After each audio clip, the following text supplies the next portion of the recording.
అవిద్యానామంతస్తిమిరమిహిరద్వీపనగరీ జడానాం చైతన్యస్తబకమకరందశ్రుతిఝరీ దరిద్రాణాం చింతామణిగుణనికా జన్మజలధో నిమగ్నానాం దంష్ట్రామురరిపువరాహస్య భవతి శుక్లాంబరధరం విష్ణుం శశివర్ణం చతుర్భుజం ప్రసన్నవదనం ధ్యాయేత్ సర్వవిఘ్నోపశాంతయే.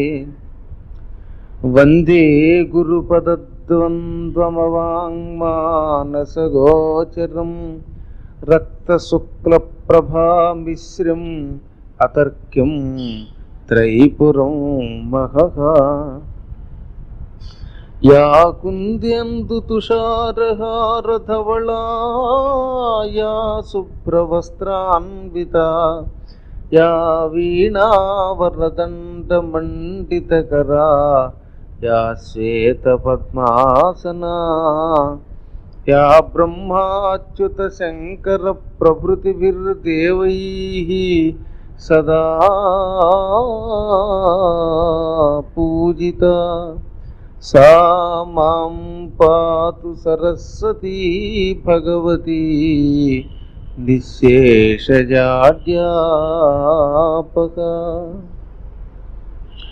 నమః శివాభ్యాం నవయౌవనాభ్యాం పరస్పరాశ్రిష్టవపుర్ధరాభ్యాం నగేంద్రకన్యా వృషకేతనాభ్యాం నమో నమః శంకర పార్వతీభ్యాం. నారాయణం నమస్కృత్య నరం చైవ నరోత్తమం దేవీం సరస్వతీం వ్యాసం తతో జయముదీరయేత్.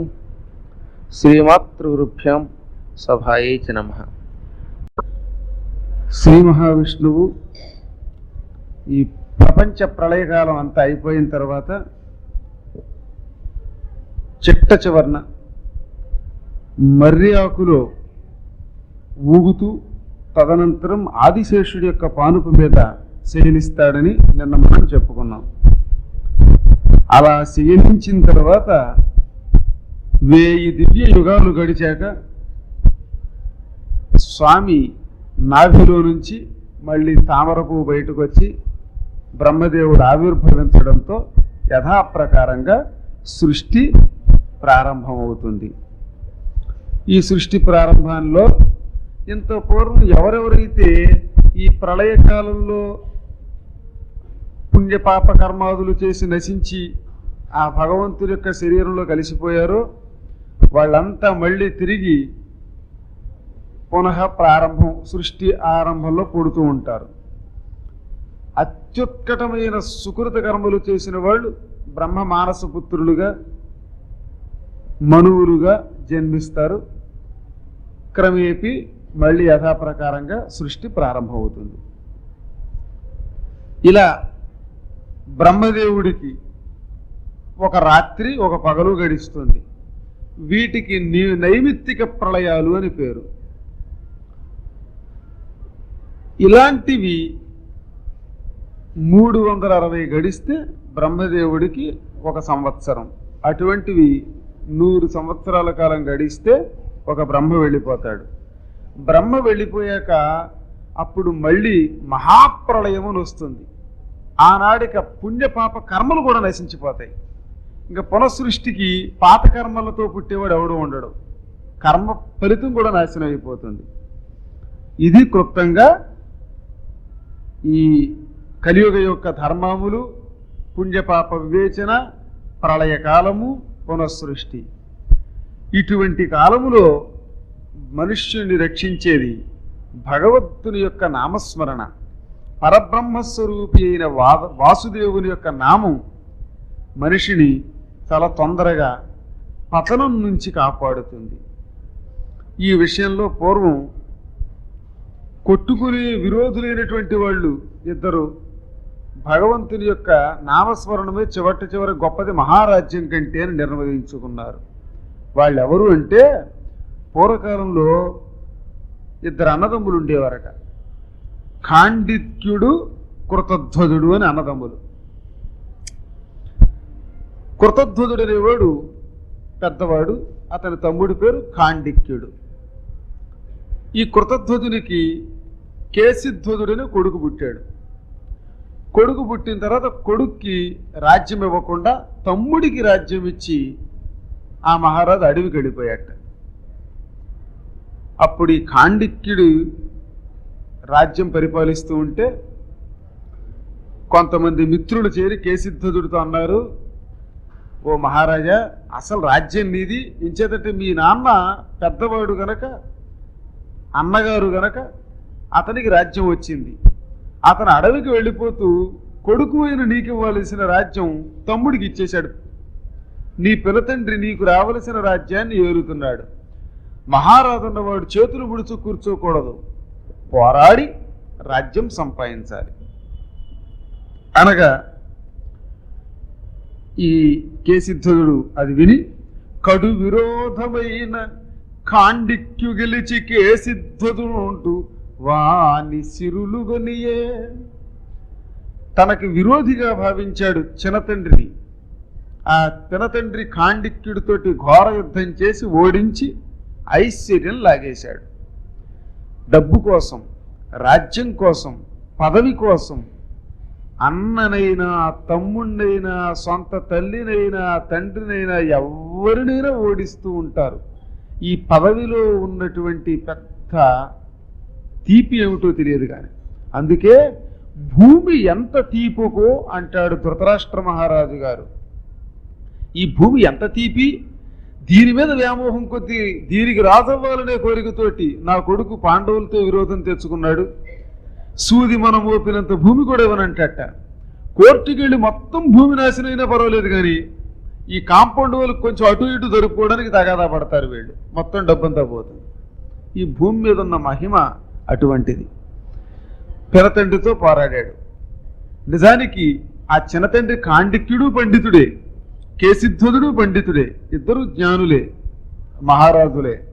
అయినా తన తండ్రి రాజ్యాన్ని పినతండ్రి ఏలుతున్నాడు అనుకుని ఇతను అతని మీద యుద్ధానికి వెళ్ళి వాడిని ఓడించేశాడు. సరే, పాపం కేసిధ్వజుడు రాజ్యం ఆక్రమించేస్తే అతని పినతండ్రి ఖాండిక్యుడు సకల మహీ మండలమును కోల్పోయి, మొత్తం రాజ్యం అంతా పోయింది, మంత్రులతో పాటుగా అడవికి వెళ్ళిపోయాడు. ఆ రోజుల్లో అడవులు దట్టంగా ఉండేవి, ఇప్పటికి మళ్ళీ ఇలా అయిపోలేదు. అందువల్ల అడవుల్లోకి వెళ్ళి తలదాచుకున్నాడు. అడవుల్లో మంచి కొండ గుహలు ఉండేవట. ఆ కొండ గుహలలో మంత్రులతో తలదాచుకున్నాడు.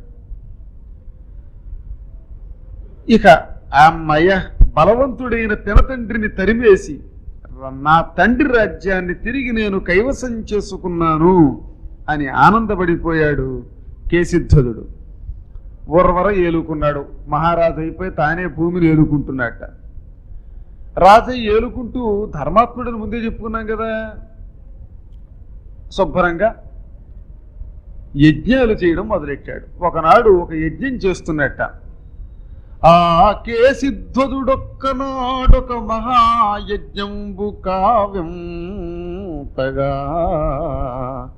ఆ కాలంబున ఘర్మధేనువు మహోగ్రారణ్య దేశంబులో చీకాకై పులి చేత పట్టుబడి చచ్చినన్ దీనతన్ భూకాంతుండు మఖంబుమాని మిగులను దుఃఖాకుల స్వాంతుడై. ఈ కేశిధ్వజ మహారాజు ఒకనాడు ఒక మంచి యజ్ఞం చెయ్యాలి అనుకున్నట్ట. యజ్ఞమునకు పనికొచ్చే ఒక ఆవు కావాలి ఎప్పుడు కూడా. ఆ యజ్ఞంలో ఏం చేస్తారంటే బాగా పాలిచ్చే ఆవుని, ఆ రోజుల్లో పూటకి 40 సేర్ల పాలిచ్చే ఆవుని తీసుకొచ్చాట ఆయన. అటువంటి ఆవుని అలంకరించి తెచ్చి ఆ యజ్ఞానికి తీసుకొస్తారు. ఈ ఆవు ఇచ్చే పాలే ఆ యజ్ఞంలో ఉండే పురోహితులు ఋత్విక్కులు అంటారు. యజమాని తాగాలి, ఇంకొక ఆవు పాలు వాడకూడదు. ఈ ఆవు పాలు పగలిచ్చే పాలేమో తాము వాడుకుంటారట తినడానికి తాగడానికి. సాయంకాలం ఇచ్చే పాలు తోడు పెట్టి పెరుగు తీసి ఆ పెరుగులోంచి వెన్న తీసి ఆ వెన్న కాచి ఆ నేతితో మాత్రమే యజ్ఞం చేస్తారట. ఆ ఆవు ఈ యజ్ఞం అయిపోయాక మంచి పండితుడికి బంగారంతో దానమిస్తారు. అటువంటి యజ్ఞధేనువు సాక్షాత్తు కృష్ణస్వరూపమట. అందుకని ఆ హోమధేనువుని జాగ్రత్తగా కాపాడాలి. ఏ పులి వాత పడకుండా, ఏ దొంగ ఎత్తుకుపోకుండా, ఎవడో రాత్రికి రాత్రే పాలు పితుక్కు తాగేసి పట్టుకుపోకుండా ఇవన్నీ చూసుకుని కాపాడాలి. ఆ రక్షణ ఎవరు చేయాలి అంటే యజ్ఞంలో కూర్చునే రాజుగారే రక్షించుకోవాలట. అది నియమం. నేను రాజుని అని కూర్చోడానికి కుదరదు. యజ్ఞం చేయాలి అంటే ఈ కఠిన నియమం రాజు కాపాడాలి ఆవుని. పాపం రాజు సాయంకాలం వేళ ఈ ఆవుని తీసుకుని బయటికి కాసేపు మేత చేయించి మళ్ళీ తీసుకొచ్చి జాగ్రత్తగా పశువుల శాలలో కట్టి అక్కడే ఏదో కునికేసేవట. మొత్తం 9 రోజులు యజ్ఞంలో ఈ ఆవుని జాగ్రత్తగా కాపాడుతూ ఉండగా 7వ రోజున ఈ ఆవు ఎలా తప్పించుకుంది. పశువుల శాలలోంచి తప్పించుకుని అడవిలోకి వెళ్ళిపోయింది. యజ్ఞమే అడవిలో చేస్తున్నారు. అడవిలో ఆ శాలలోంచి తప్పించుకుని తిరుగుతుంటే ఓ పులి దాని మీద పడి చంపేసి తినేసింది. ఆ రాజుగారికి గుండెలు బాధేసుకున్నాడు. అసలు యజ్ఞం మొదలు పెట్టకపోయినా పర్వాలేదు, మొదలెట్టాక హోమధేనువు చచ్చిపోవడం ఎంత శబ్దం అది. చచ్చిందనే మాటే వినకూడదు. అటువంటిది హోమధేనువు పోయింది. నాకేదో పాపం చుట్టుకుంది అని భయం కలిగింది ఆయనకి. అరే గోహత్య, దాన్ని రక్షిస్తున్నవాడిని నేను సక్రమంగా కాపాడలేకపోతే ఆ హత్య చేసిన పాపం నాదేగా. కాబట్టి గోహత్య పాపం చుట్టుకుంది, యజ్ఞం ఆగిపోయింది, మహాదోషం పట్టుకుంది. భయం కలిగింది ఆయనకి. పాపభీతి పట్టుకుని ఏడుస్తూ మిగులలు దుఃఖాకుల స్వాతుడై పరమ దుఃఖించేట. అంతా ఇంత కాదు, మనస్సంతా వికలం అయిపోయింది. గుండెలు బాదుకుని వెంటనే యజ్ఞంలో కూర్చున్న ఋత్విక్కుల్ని పిలిపించాడు. ఓ వేద పండితులారా, ఋత్విక్కులారా, ఆవు చచ్చిపోయింది, ప్రాయశ్చిత్తం చెప్పండి అన్నారట. మేమేం చెప్పలేం, యజ్ఞంలో మంత్రాలు చదువుతాం, వేదాలు చదువుతాం తప్ప ప్రాయశ్చిత్తం చెప్పటం మా వల్ల కాదు. కశేరుడు అని ఒక ఋషి ఉన్నాడు, ఆయన ఏమైనా చెబుతాడేమో, వెళ్ళి రండి అనగానే వీళ్ళు వెళ్ళి కశేరుడి పాదాలు పట్టుకున్నారు. ఈ రాజు ఆయన భార్య. కశేర మహర్షి అన్నాడు, భార్గవుడిని అడగండి అంటే శుక్రాచార్యుడిని అడగండి అన్నారట. శుక్రాచార్యుడు అన్నట్ట సునకుడు అని ఒక మహర్షి ఉన్నాడు. ఆయన 18 పురాణాలు చదువుకున్న పండితుడు. ఆయన ఒక్కడే గొప్పవాడు. ఆయన అడగండి. సునకుడు అంటే ఎవరు? సౌనక మహర్షి యొక్క తండ్రి. అటువంటి ఆ సునక మహర్షిని అడగమనగానే ఆరాధన మాటలు విని సునకుడు అన్నాడు, నిజమే, నేను పండితుడిని, జ్ఞానిని, అన్నిటికీ ప్రాయశ్చిత్తాలు నేనే చెప్పగలను. ఏ పాపానికి ఏం చేస్తే ప్రాయశ్చిత్తమో చెప్పగలను, కానీ గోహత్యాకి ప్రాయశ్చిత్తం నా వల్ల కాదు. ఇది చెప్పగలిగేవాడు ఒక్కడే ఉన్నాడు. ఎవడు? అవనీనాయక గోవధంబునకు ప్రాయశ్చిత్త సత్కర్మముల్ వివరింపంగ భవద్విరోధియగు కాండిక్కుండు తానేర్చు వాని వివేకంబున బోల వ్యక్తిమతులు నీవేగి ఆ రాజయోగి వరుల్ వేడుము వాని చిత్త మకలంకీభూతమెప్పట్టునన్.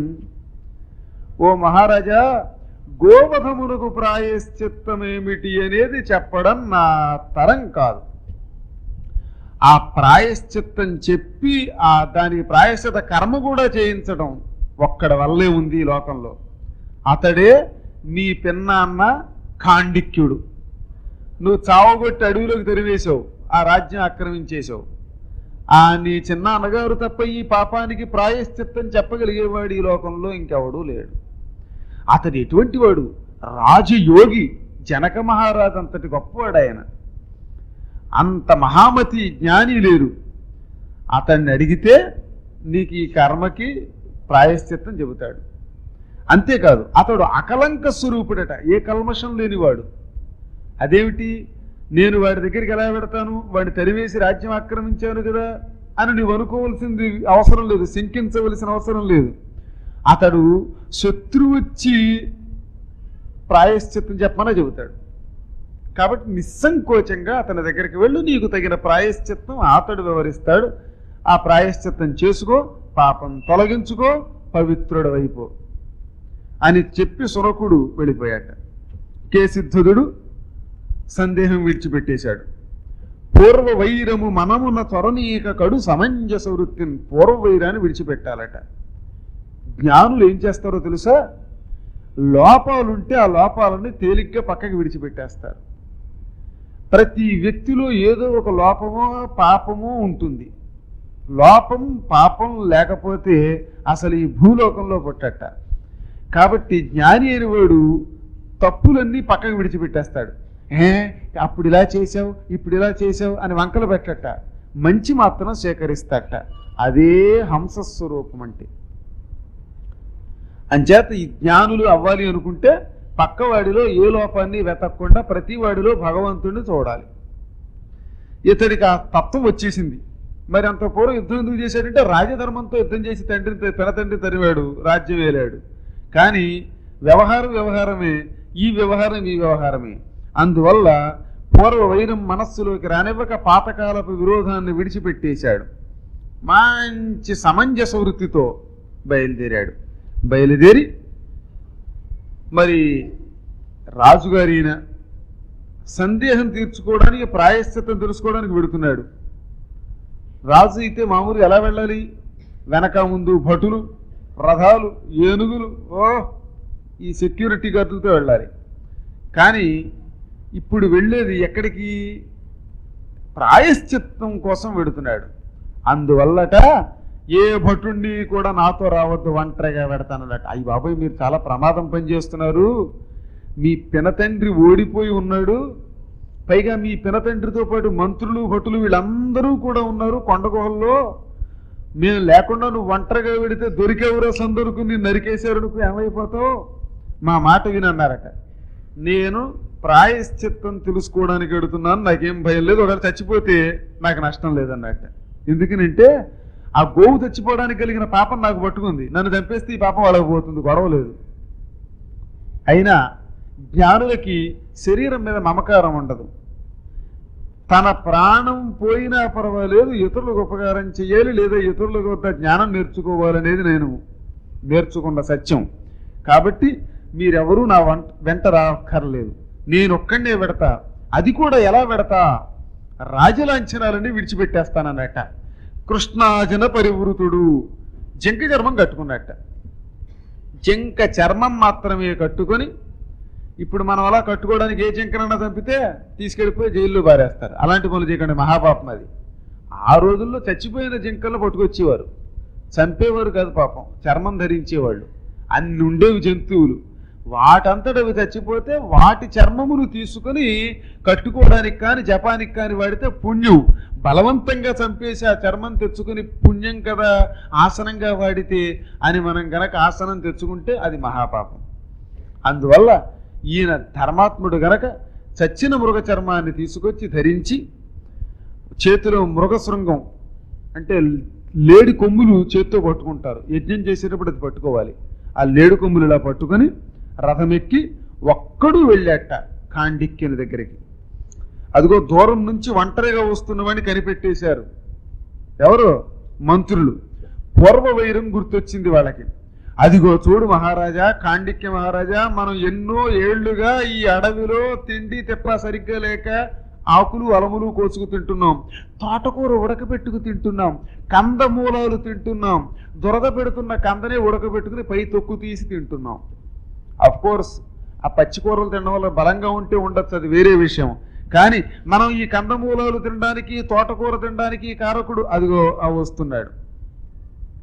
మనం అడవుల్లో హంసతూలికా తల్పాలు విడిచిపెట్టి కొండ గుహల్లో తలదాచుకుని నిద్రపోవడానికి కారణం వాడు. ఇంత పూర్వం మెత్తగా పరుపుల మీద పడుకునేవాళ్ళం, కోజిలాన్ పరుపుల మీద. ఇప్పుడు ఇక్కడ బండరాళ్ల మీద కొండల్లో పడుకు చచ్చిపోతున్నాం. ఇంత పూర్వం తిండి తిండి అంటే ఆకలికి వెంటనే పిండి వంటలు పట్టుకొచ్చేవారు. ఇప్పుడు తిండికి పిండి వంటలు పోయి దిక్కుమాలిన బండరాళ్ల మధ్యలో ఎండిపోయినటువంటి ఖర్జూరం, ఎండిపోయిన దుంపలు, ఎండిపోయిన అరటిపళ్ళు తింటున్నాం. ఈ కర్మమునకు కారణం వాడు. మన శత్రుండిదే జోడుమై పొదివి భేమంబైన ఖడ్గంబుగై కొన్ని తేరెక్కిరణంబు చేయనిదే పై కొన్నాడు. వీడుంటి పాటున చిక్కెల్ వధియం తమంచు కడు ఆటోపంబు దీపింపబోరున శస్త్రాస్త్ర చేయంబుగై కొని మహారోషంబు దీపింపగన్. మన శత్రువు ఒంటరిగా జింక చర్మం కట్టుకుని, లేడు కొమ్ములు ధరించి, పెద్ద కత్తి పుచ్చుకుని వస్తున్నాడు. యుద్ధానికి వచ్చేవాడైతే ఇలా రాడు. అయినా వీడిని నమ్మడానికి వీల్లేదు. మన కష్టాలకు మూల కారణమైన ఈ నికృష్టుణ్ణి ఇప్పుడే వధించామంటే ఇక మన కష్టాలు తీరిపోతాయి. హాయిగా మనం వెళ్ళి అంతఃపురాలు ఆక్రమించుకోవచ్చు. చంపేద్దాం చంపేద్దాం అనగానే తప్పు తప్పు తప్పు. వాడు ఏ వేషంతో వస్తున్నాడో చూడాలి. వచ్చేవాడు, యుద్ధానికి వచ్చేవాడైతే, దుర్మార్గుడైతే రాజలాంఛనాలతో భటుల్ని మంది మార్గం వెంట పెట్టుకొస్తాడు. ఒంటరిగా వస్తాడా? జింక చర్మంతో వస్తాడా? జింక చర్మంతో ఎవడైనా వచ్చాడు అంటే ధర్మ సూక్ష్మం తెలుసుకోవడానికి వస్తాడు. అది రహస్యం. కాబట్టి ఈతడు ఏదో ధర్మం తెలుసుకోవడానికి వస్తున్నాడు. నేను విన్నది ఏమిటంటే, చారుల వల్ల ఈతడు యజ్ఞం చేస్తూ ఉండగా హోమధీరువు చచ్చిపోయింది. దానికి ప్రాయశ్చిత్తం తెలుసుకోవడానికి సునకముని వల్ల ఇక్కడికి వచ్చాడు అని విన్నాను. అదే నా ఉద్దేశ్యం. అతను అందుకే వస్తున్నాడు అనగానే, నీ మొహంలో ఉంది మహారాజా, ఏమిటిది? వాడు ధర్మం తెలుసుకోవడానికి రావడం ఏమిటి? మీరు ధర్మం చెబుతానంటే ఏమిటిది?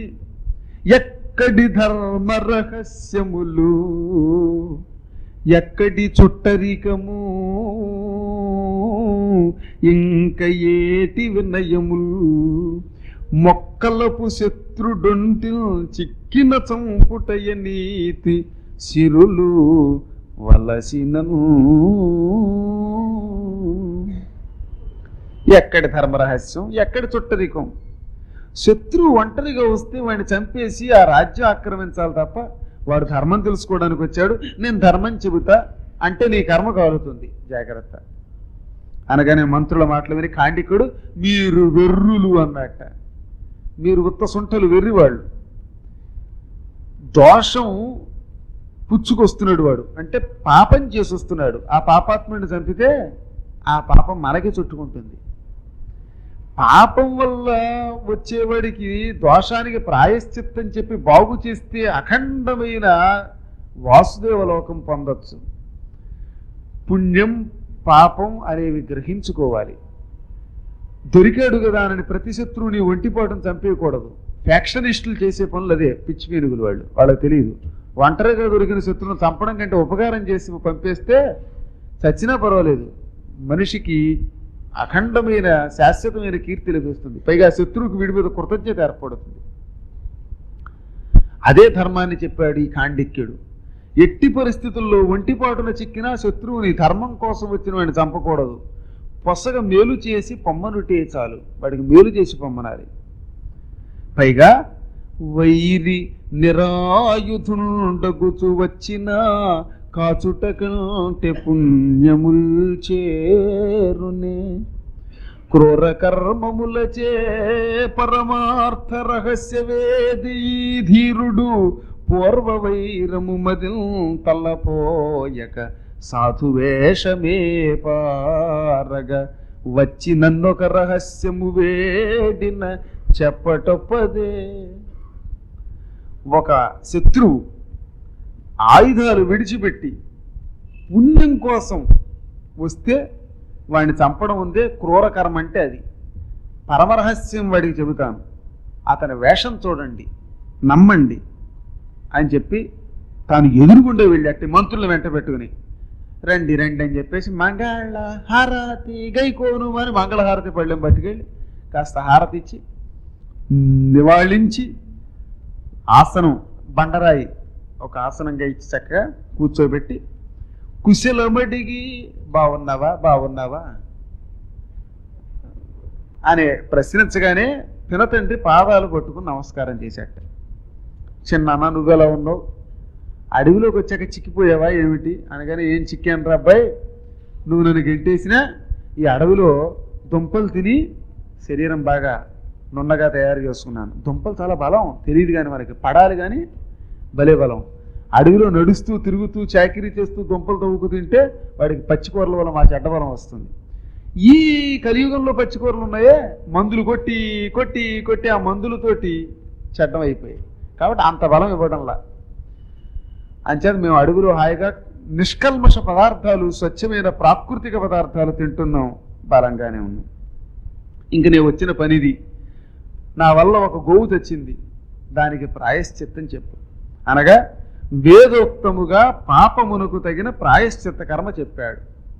నాయన సువర్ణంతో ఒక ఆవును తయారు చేసి తీసుకురా అని దాన్ని తీసుకొచ్చి ఆ బ్రాహ్మణోత్తములకు దానం ఇప్పించి మంత్రములు చదివి తీర్థమిచ్చి అతనికి ప్రాయశ్చిత్త క్రియ అంతా కూడా శాస్త్ర ప్రకారం చేయించాడు. శాస్త్ర ప్రాయశ్చిత్తంతో అతని పాపం పోయింది.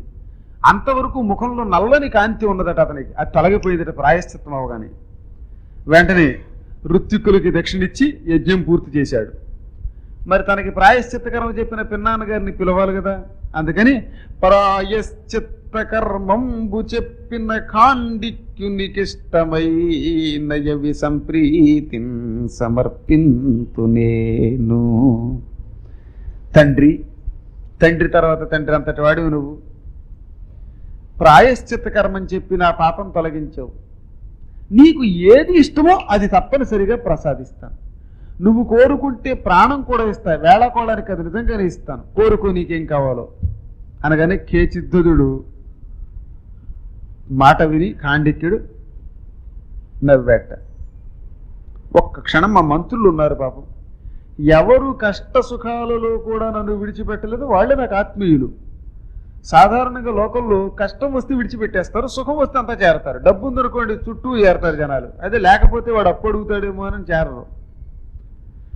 మనకి శత్రువులే కానీ మిత్రులు లేకుండా చేసుకోవాలంటే, మన చుట్టూ ఎవరు రాకుండా చేసుకోవాలంటే కనపడిన వాడినల్లా అప్పు అడగమన్నారు.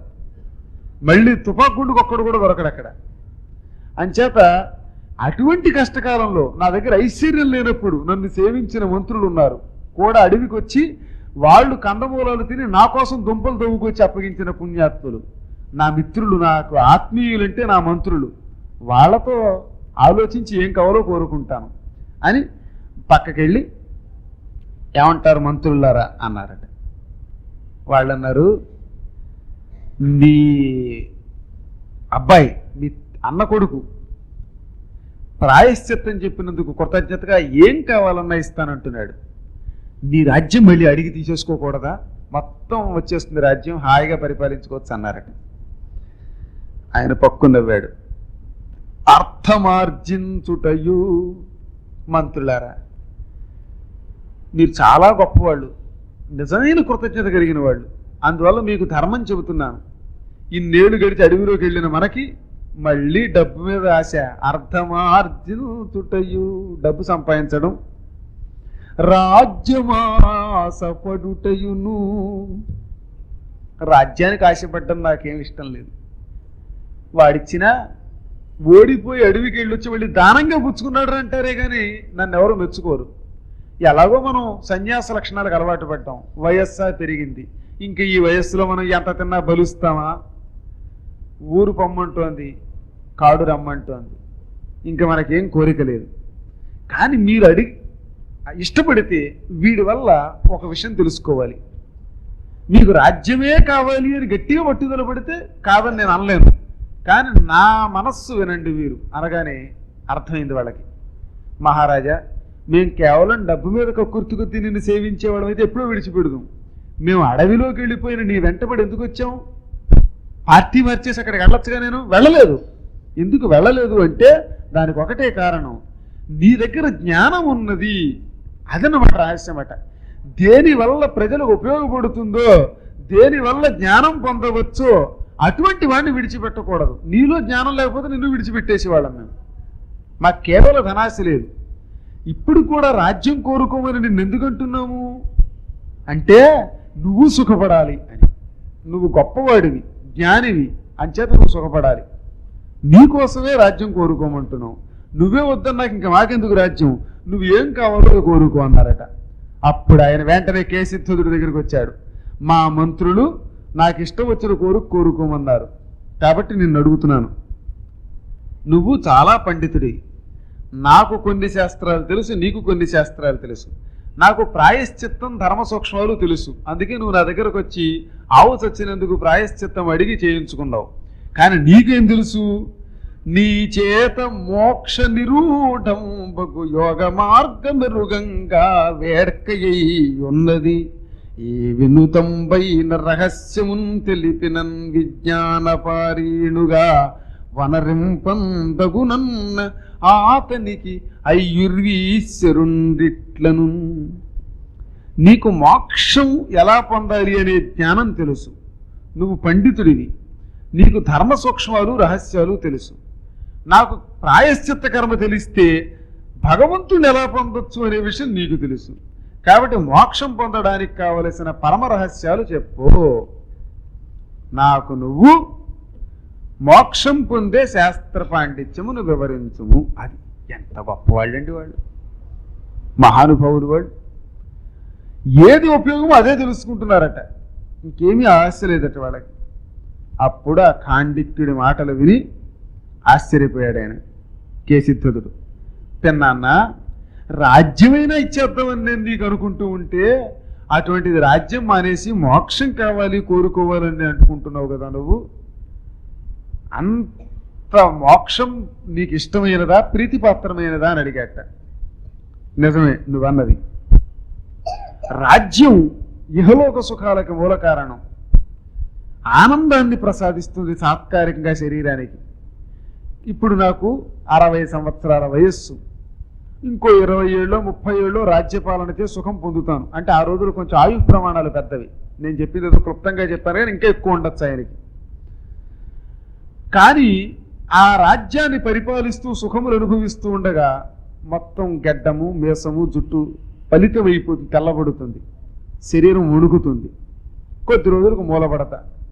అప్పుడు ఈ భోగములు నాకు సుఖాన్ని ఇవ్వగలవా? నేను నరకం పాలవుతాను, క్రమేపీ రోగాలు వస్తాయి, తెలివి నశిస్తుంది, మంచం మీద పడతాను, కాలకృత్యాదులు కూడా మంచం మీదే కదలలేని పరిస్థితుల్లో పడిపోతాను. అప్పుడు ఈ రాజ్యం నన్ను ఏం చేస్తుంది? నువ్వు ఐశ్వర్యంతో పని మనుషులు పెట్టవచ్చు, ఇంకొకళ్ళు పెట్టవచ్చు, కానీ శరీరంలో బాధ పొందేది నేనే. వాడు శాశ్వతమైన సేవ చెయ్యలేడు, బాధ తీర్చలేడు, ఒళ్ళు గడుగుతాడు తప్ప. ఒళ్ళులో ఉండే కుళ్ళు గడుగుతాడు, ఈ లోపల ఉండే బాధలు తొలగించలేడు. మరణించిన తర్వాత మళ్ళీ పునర్జన్మల్లో కష్టాల్లో పడాలి. అటువంటి పునర్జన్మరాని శాశ్వతమైన మోక్షం పొందాలనే కోరిక నాకున్నది. దానిని ఆధ్యాత్మిక జ్ఞానమే ఇస్తుంది. అందువల్ల నాకు ఆధ్యాత్మిక విద్యని ప్రసాదించు అనగానే అప్పుడు ఆయన చాలా గొప్ప విషయం, సంతోషం. ఎవడు మృత్యువు ఉన్నదని తెలుసుకుంటాడో వాడు జ్ఞాని అయినట్టే. అజ్ఞాని ఎవడు? యవనంలో ఉన్నప్పుడు కన్ను మిన్ను గాన మూడబడ్డాక అప్పుడు ఏడుస్తాడు. అప్పుడు ఏడిస్తే ఫలితం ఉండదు. అందువల్ల ఎవడు ఓపిక ఉన్నప్పుడు నిరంతరము నేను త్వరలోనే ఎప్పుడో ఒకప్పుడు ఈ శరీరాన్ని రోగాల పాలు చేసుకుంటాను, మరణం కూడా పొందుతాననే జ్ఞానంలో అడుగుపెట్టి జాగ్రత్తగా ప్రవర్తిస్తాడో వాడు జ్ఞాని. అవిద్య అంటే రాబోయే కాలాన్ని తెలుసుకోలేకపోవటం. విద్య అంటే భవిష్యత్తు ఉంది, ఆనాడు నేను మరణం చెందుతానని తెలుసుకోవటమే విద్య అంటే, ఇంతకంటే లేదు. అందుకని మనుష్యులు శ్రీ విద్యలో అడుగు పెట్టాలి. భవిష్యత్తులో మృత్యువులోకి అడుగు పెడతాం కాబట్టి అటువంటి మృత్యువు నుంచి శాశ్వతమైన ఆనందాన్ని ప్రసాదించే భగవంతుని ఆశ్రయించాలి అని తెలుసుకోవటమే శ్రీ విద్య. దానికి దూరం అవ్వడమే అవిద్య. కాబట్టి మృత్యువుని తెలుసుకున్నావు, నువ్వు జ్ఞానివయ్యావు. ఆత్మకాని వస్తువందాత్మ ఇది అని తలపు సేయుటయును తనకు రాని సొమ్ము తనది అనెడి చులుక తనంబు బీజముల విద్య ఎనడి పొలమునకును. తనది కాని వస్తువు మీద వ్యామోహం చెందడం అజ్ఞానమట. అసలు దుఃఖమునకు మూలమేమిటి? తనది కాని వస్తువు కావాలి అని గొల్లును గోలు పెడితే దుఃఖం మొదలవుతుంది. పక్కవాడు మెడలో ఒక 10 కాసులు గొలుసు వేసుకొచ్చింది అనుకోండి, ఈవిడెవరో పక్కవాడ, ఆ పక్కన కూర్చుంది ఈవిడ, ఆవిడకి 10 కాసులు గొలుసుంది బాబోయ్ అని ఏడిస్తే వస్తుందా? అది తనది కాదు. తనది కాని వస్తువు రావాలని కోరుకోవడం, రాని దానికోసం వెంపర్లాడడం, బాధపెట్టడం, ఏదో రీతిలో దాన్ని పొందాలని ప్రయత్నం చేయడమే మనస్సుకు దుఃఖమునకు మూల కారణం. ఒక వస్తువుని చూసినప్పుడు ఈ వస్తువు మీద వ్యామోహం కలుగుతుంది. దానికి సాంగత్యం అంటారట, స్నేహం. ఆ వస్తువుని పొందాలి అనే కోరిక కలుగుతుంది. చూడగా చూడగా చూడగా వస్తువుని ఏమవుతుందన్నమాట, పొందాలి. రోజు కంకణం చూశాడు చేతికి, ఆయన చేతికి వాగ్దేవి సహస్రావధాన సమాఖ్య వారికి కంకణం వేశాడు, భలే ఉంది 3 కాసుల కంకణం అని దాని మీద వ్యామోహం కలిగింది అనుకోండి, చూస్తే పర్వాలా, ఇది పొందాలి అని కోరిక. నేను ఇవ్వను కదా అని చెప్పి, ఇవ్వను కదా అంటే మరి తన్నేసి లాగేసుకుంటే అది వేరే విషయం. పట్టుకొచ్చి ఆ ఇవ్వకపోతే ఇది లాక్కోవాలనే కోరిక వస్తే, లేదా చేయించుకోవాలనే కోరిక రావడమే దుఃఖానికి కారణమట. ఇదే భగవద్గీత సారాంశం కూడా. ధ్యాయతో విషయాన్ పుంసః సంగస్తేషూపజాయతే సంగాత్ సంజాయతే కామః కామాత్ క్రోధోభిజాయతే క్రోధాత్ భవతి సమ్మోహః సమ్మోహాత్ స్మృతి విభ్రమః స్మృతిభ్రంశాత్ బుద్ధినాశో బుద్ధినాశాత్ ప్రణశ్యతి బుద్ధినాశాత్ ప్రణశ్యతి. ఇదన్నమాట. ఒక వస్తువుని చూచినప్పుడు పదే పదే చూడటం వల్ల దాని మీద ధ్యానం కలిగి ఆసక్తి, ఇది పొందాలనే కోరిక వచ్చింది. ఈ పొందాలనే కోరిక వచ్చినప్పుడు అది పొందగలిగితే పర్వాలేదు, కోరిక జరగకపోతే దుఃఖంగా మారుతుంది. సంగాత్ సంజాయతే కామః, పొందాలనే కామం వచ్చింది. కామాత్ క్రోధ అభిజాయతే, ఈ కోరిక కోపంగా మారుతుందట. పొందలేకపోయాను, కనీసం కంకణం కూడా పొందలేకపోయాననే బాధ కోపంగా మారిపోయింది. ఆ కోపం ఏమైంది? క్రోధాద్భవతి సమ్మోహ, మోహం కలిగిస్తుంది. సమ్మోహం వల్ల స్మృతి విభ్రమ, తెలివితేటలు జ్ఞాపక శక్తి పోతుంది. స్మృతి భ్రంశం వల్ల బుద్ధి నశిస్తుంది, దాంతో సర్వనాశనం అవుతుంది. అసలు వ్యామోహానికి ఇంత మూల కారణం. కాబట్టి నాది కాని వస్తువు నాది కావాలి అని కోరుకోకు. వచ్చే వస్తువు వస్తుంది, రానిది రాదు. ఇదొక్కటి శాశ్వతమైన మోక్షం పొందడానికి మార్గమట. నీ నిజ కర్మను అనుసరించి ఏది రావాలో అది వస్తుంది, వద్దన్న వస్తుంది. ఇక రాదు అనుకోండి, అది నీ కర్మ యొక్క రహస్యంలో లేదు. నువ్వు పూర్వజన్మలో చేసుకోలేదు పుణ్యం, రమ్మన్నా రాదు. దానికోసం ఎంత ఏడ్చినా రాదు. రాలేదు అని ఏడుస్తూ ఉంటే ఏడుపు మాత్రమే మిగులుతుంది. ఇదే రహస్యం అన్నాడు. మోక్ష కామి అయిన వాడు తనకు రాని వస్తువుని గురించి ఏడ్చి ఏడ్చి బాధపడకూడదు, తల్లిదండ్రుల్ని పీడించకూడదు, లేక ఇంకొకరిని ఎవనో బాధ పెట్టకూడదు. ఎందుకంటే ఎంత పీడించినా వాడి దగ్గర ఏముందో అది వస్తుంది, అంతకుమించి రాదు. ఈ పంచభౌతికం వై దీపించిన దేహమునను దేహి మహామోహోపాధికుడై అహమిక ఆపాదించు దురాత్ముడై ఎల్లప్పుడూ. ఇది పంచభూతాల వల్ల ఏర్పడినది ఈ శరీరం. ఈ శరీరం ఉన్నదే, శరీరం ఉన్నంతకాలం మోహం ఉంటుంది, వస్తు వ్యామోహం ఉంటుంది. దుర్మార్గుడికి ప్రతి వస్తువుని ఆది చేసుకోవాలనే కోరికతో ప్రపంచం అంతా లాగేయాలనుకుంటాడు. కానీ జ్ఞాని అయిన వాడు ఏది వస్తుందో తెలుసుకుని రాని దాని గురించి వెంపర్లాడి దుఃఖమును చెందడు, పరులకు హాని చెయ్యడు. ఇతరుల యొక్క వస్తువులు ఆక్రమించుకుని వారిని చంపి వారిని పీడించి ఆ ఐశ్వర్యమును అనుభవించాలని జ్ఞాని కోరుకోడు. పూర్వజన్మ సుకృతం వల్ల వచ్చిన ఐశ్వర్యంతో సంతృప్తి చెందుతాడు. ఈ యోగంలో 2 మాటలు గుర్తుపెట్టుకో. పరులకు ఉపకారం చెయ్యి, ఇతరులకు అపకారం పొరపాటున చెయ్యకు. పరోపకార పుణ్యాయ పాపాయ పరపీడనం. పుణ్యం కావాలనుకున్నావా పరోపకారం చెయ్యి. పాపమే పొందాలి నాకు వద్దండి పుణ్యం, నాకు పాపమే కావాలి అనుకున్నావా ఇతరుల్ని పీడించి పాడు చేసి. ఈ రెండు దృష్టిలో పెట్టుకో. మరి రెండు దృష్టిలో పెట్టుకో. ఒకటి మర్చిపో, ఒకటి గుర్తుపెట్టుకో. ఇతరులు మనకి ఎంత మేలు చేసినా గుర్తుపెట్టుకుని నాకు ఇంత మేలు చేశాడని అస్తమాటు పొగుడు. ఆ ఇతరులు అంటారు మమ్మల్ని గురించి పొగడొద్దు, మేము ఉపకారం చేసామని చెప్పొద్దు అంటారు. వాళ్ళ అందం వాళ్ళ ధర్మం, కానీ పొగడటం నీ ధర్మం. ఎంత ఉపకారం చేస్తే వాడిని అంత చేసి పొగడు. అంత అపకారం చేసినా ఎక్కువగా అస్తమాటు తలుచుకో. అప్పుడప్పుడు తలుచుకో పర్లేదు, ఎక్కువ సార్లు మాత్రం తలుచుకుని బాధపడకు. ఇతరులు మనకు చేసిన అపకారాన్ని మర్చిపో, ఇతరులు మనకు చేసిన ఉపకారాన్ని. దీనికి వ్యతిరేకంగా నువ్వు ఇతరులకు చేసిన ఉపకారాన్ని మర్చిపో, ఇతరులకు చేసే అపకారాన్ని గుర్తుపెట్టుకో. ఫలానా వాడికి ఫలానప్పుడు అపకారం చేశాను బాబు అని దృష్టిలో పెట్టుకో. ఇతరులకు రూపాయి ఇచ్చావనుకో, నేనండి 1916వ సంవత్సరంలో వాడికి రూపాయి ఇచ్చానండి, వాడండి నన్ను గుర్తుపెట్టుకోలేదండి అనకో. ఎప్పుడు 16? ఇప్పటిదాకా ఇంకా రూపాయే అంచేత. 96లో దేవీ భాగవతంలో 10 రూపాయలు దక్షిణగా ఇచ్చి ఇప్పటికి కూడా ఆ 10 రూపాయలే గుర్తుపెట్టుకుని ఇప్పుడు ఇవ్వకపోతే అన్యాయం అది. కాబట్టి అది మర్చిపో, పాతది కొత్తది గుర్తుపెట్టుకో. కాబట్టి ఎప్పటికప్పుడు ఇతరులకు మనం ఏ ఉపకారం చేసినా దానం ఇచ్చినా మర్చిపోవాలి. ఇవి నియమం పెట్టుకో. అజ్ఞానం అంటే ఏమిటి? దుమ్ము కప్పడం వల్ల కళ్ళు మూసుకుపోతాయి, దుమ్ము పోతే కళ్ళు తెరవచ్చు. అలాగే జ్ఞానము అనే బోధనలు వింటే అజ్ఞానం తొలగిపోతుంది. అజ్ఞానం విడిచిపెడితే మోక్షం కలుగుతుంది. అజ్ఞానం అంటే ఏమీ లేదు, సమస్త ప్రాణులు నాతో సమానులు అనుకోగలిగితే జ్ఞానం. అందరూ ఎవరికి వాళ్లే, వాడు వేరే వీడు వేరే, వీడు పుల్లయ్య వీడు వెంకయ్య అని ఎవరికి వాళ్ళు అనుకుంటే అది అజ్ఞానం. ఈ విధముగా అజ్ఞానము ప్రతి మనిషిని ఆవరిస్తుంది.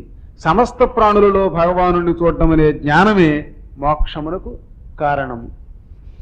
శీతల జలములు దహనము చేతం కడునుష్ణమైన చెలువున మమకారాతిశయం బగు ప్రకృతి పరీతం వైకుందుబో శరీరి నరేంద్ర.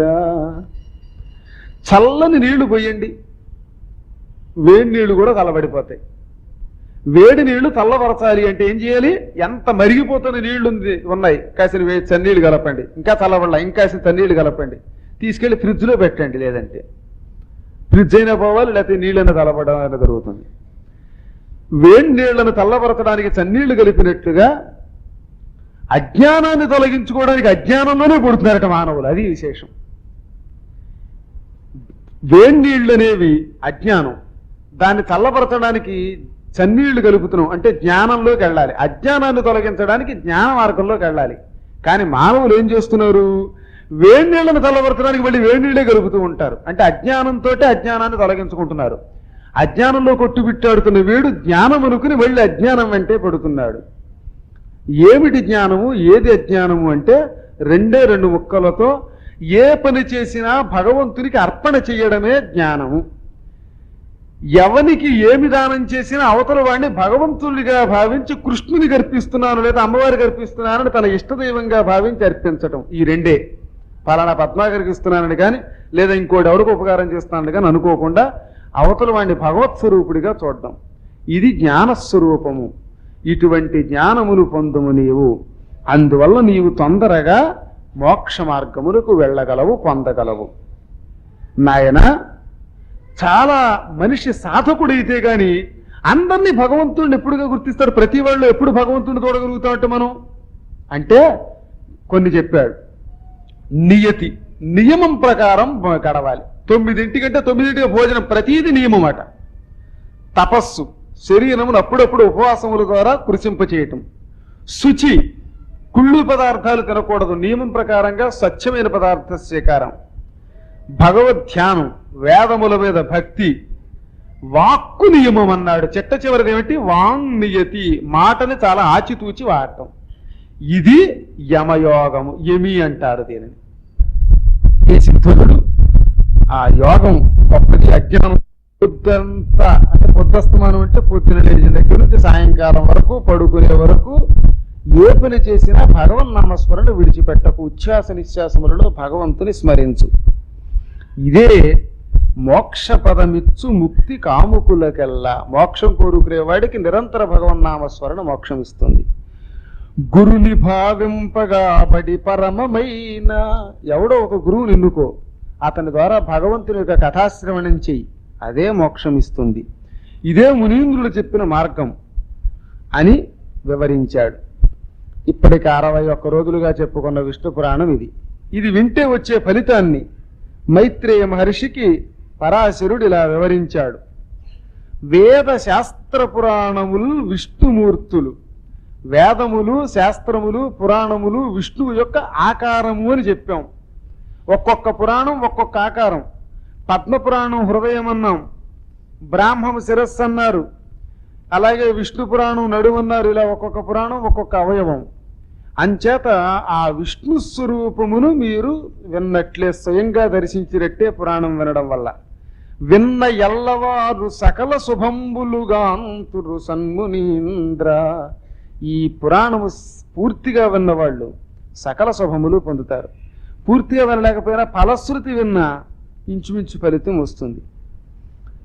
ఈ సకలంబునన్ వినుతికెక్కిన విష్ణు పురాణ సంహితన్ వ్రాయడం ఎలా కుదురుతుందండి? మొత్తం పురాణం అంటే రాసేవాళ్ళు ఉన్నారు, పుస్తకం ఎక్కించుకునేవాళ్ళు.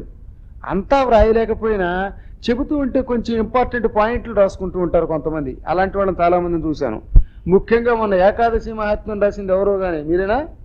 ఆవిడ వచ్చారు లేదో డైరీ వీరు అడుగుతున్నారు, ఆ డైరీ పట్టుకొచ్చారు ఓ రోజున. అది ఇంతలో ఎవరికో ఇచ్చాను, మా సాయిలేరు గారు అనుకుంటా. ఒకసారి ఆ డైరీ ఇస్తే ప్రసాద్ గారు సతీమణి మొత్తం ఓ ఫోటో స్టార్ తీసి మీకు ఇస్తారు. ఇలా రాసిన వాళ్ళు, అందుకోసం వారి పేరు చెప్పా. పేరుకొన్న పురాణం ఉంది అని చెప్పిన ఇది దాన్ని ఏంటంటారు, బ్యానర్ రాయించినందుకు మన శ్రీనివాసుకు కూడా అన్నమాట షేర్. పఠించిన చదివినందుకు నాకు, శ్రద్ధతో విన్నందుకు మీకు, అర్చనలు చేసిన, ఇక్కడ అర్చన చివరిలో చేసినటువంటి వారికి, ఈ కార్యక్రమం వినిపించడానికి మూలకారకులైన పుణ్యవంతులకు చందు శుభంబులు అన్ని సమస్త శుభాలే. భక్తవత్సలుడైన నారాయణుడు వాళ్ళని కృప చూస్తాడు. పొందు నభీప్సితార్థములు, ఈప్సితము అంటే కోరిన కోరిక, ఏది కోరితే అది తీరుతుంది వారికి. మంచి కోరికలు అయితేనే. పక్కవాడు నాశనం వాళ్ళని కోరితే మాత్రం తీరదు. పక్కవాడు బాగుండాలని కోరితే తీరుతుంది. పక్కవాడికి ఒక బిల్డింగ్ కావాలని కోరితే మీకు 2 బిల్డింగులు వస్తాయి. పక్కవాడి బిల్డింగ్ పోవాలని కోరిస్తే ఉన్న బిల్డింగ్ పోతుంది. కాబట్టి పక్కవారి యొక్క ఉన్నతిని కోరుకున్నవాడు తేలికగా తాను అభివృద్ధిని పొందుతాడు. అశ్వమేధయాగం చేసిన ఫలితము, యజ్ఞం చూసిన ఫలితము, యజ్ఞానంతరం అవబృధ స్నానం చేస్తే వచ్చిన ఫలితము నరుడు పొందుతాడు. భక్తితో ఈ పురాణం వినడం ఎక్కువ శ్రేష్టమట. చదవడం కంటే చెప్పడం కంటే విన్నవారికి ఎక్కువ ఫలితం, నీకే ఎక్కువ నాకంటే. మైత్రేయ ప్రయాగన్ కురుక్షేత్రంబున పుష్కరమున కేశవ పూజా స్తోత్రముల కొలుచు ఫలము సర్వత్ర కలుగు నరునికి ఈ పురాణము విన్నన్. ఇది విన్నవాళ్ళకి ప్రయాగలో, కురుక్షేత్రంలో, పుష్కర క్షేత్రంలో ఆ భగవంతుడైన నారాయణుణ్ణి సరాసరి కొలిస్తే వచ్చిన ఫలితం వస్తుంది. 7 సంవత్సరాల కాలం ప్రతిరోజు 3 పూట్ల విడిచిపెట్టకుండా అగ్నిహోత్రాన్ని గనక పూజిస్తే ఏ ఫలితం వస్తుందో ఆ ఫలితం ఈ ఒక్కరోజు కార్యక్రమం వింటే వస్తుంది. ఈ పురాణ కథల మీద శ్రద్ధ కలిగితే సగం పాపం పోతుంది, వింటే పరిపూర్ణ పుణ్యాత్ముడు అవుతాడు. జ్యేష్ఠమాసంలో శుక్లపక్ష ద్వాదశి నాడు యమునా నదిలో తీర్థమాడి మధురా నగరంలో విష్ణువును కొలిచిన ఫలితం ఈ పురాణం వింటే వస్తుందట. ఈ విష్ణు పురాణం గురించి ఒక మాట చెప్పాడు. శ్రావణమాసంబున నరుడి విష్ణు పురాణ కథల ఏకాధ్యాయం బేవంక పఠన చేసిన. శ్రావణ మాసంలో 1 అధ్యాయమైన ఈ విష్ణు పురాణం వినాలి. అసలు చిత్రం చూడండి, మీకు మనకి ఈ పురాణ సంకల్ప బలం. మనం ఏమనుకున్నాం, నారద పురాణం చెప్పుకుందాం అనుకున్నాం, కానీ ఆ పురాణం కనపడకపోవడం వల్ల ఇది చెప్పుకున్నాం. ఇది చెప్పుకోవడం మొదలెట్టాక ఆ పురాణం ఎవరింట్లో పెట్టారో పాపం పొరపాటున వాళ్ళు పట్టుకొచ్చి మా ఇంట్లో వదిలేశారని మీరే కావాలని చెప్పి పట్టుకొచ్చి ఇచ్చారు. నేను అనుకున్నాను ఇంతవరకు ఏ పురాణమైనా సంకల్పిస్తే అదే చెప్పాం, ఈసారి మారిందేమి అనుకున్నాను. ఇక్కడ చివర్లో చెప్పాడు, శ్రావణ మాసంలో విష్ణు పురాణం వినడం అత్యంత ఫలితం. నారదుడి ఉన్నంత శక్తి పొందుతారట. నారదుడికి ఏ పుణ్యమో ఆ పుణ్యం వస్తుందట. అందుకని నారద పురాణం దాచి ఈ పురాణం వినిపించాడు దేవుడు. మనం సరిగ్గా శ్రావణ మాసం అంతా చెప్పుకున్నాం ఈ పురాణం. ఒక్క అధ్యాయం చదివితే చాలంటే అనేక అధ్యాయాలు చెప్పుకున్నాం శ్రావణ మాసంలో. అమ్మ సంకల్ప బలం ఎంత గొప్పదో చూడండి అంటాను.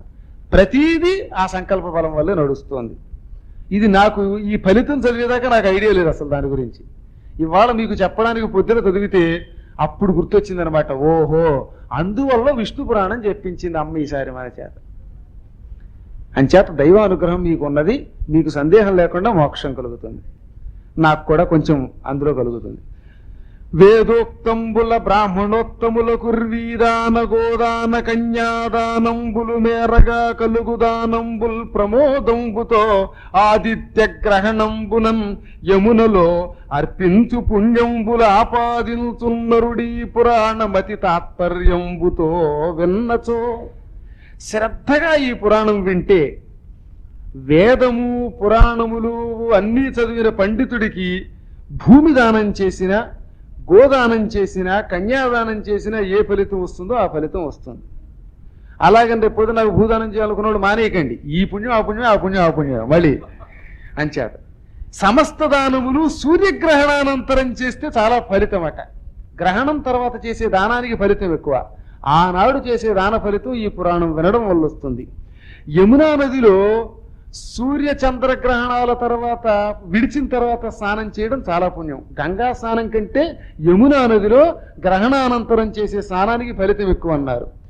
ఆ ఫలితం ఈ పురాణం ఒక్కరోజు వింటూ వస్తుంది. దురితములు పాయు, పాపములు తొలగుతాయి, కీర్తి కలుగుతుంది, ఆయురారోగ్యముభాసుర తేజంబును పొందును, ఆయువు పెరుగుతుంది. రేపో మాపో టిక్కెట్ పుచ్చుకోవడానికి సిద్ధంగా ఉన్నవాళ్ళు ఇంకో 2 ఏళ్ళు 3 ఏళ్ళు ఆయుర్దాయం పెంచుకుని కొంచెం ఆరోగ్యంగా ఉంటారు. కక్కు అని దగ్గుతూ ఉండే వాళ్ళకి ఆరోగ్యం బాగుపడుతుంది, తేజస్సు పెరుగుతుంది. ఈ కథలు వింటే ఆనందం కలుగుతుంది.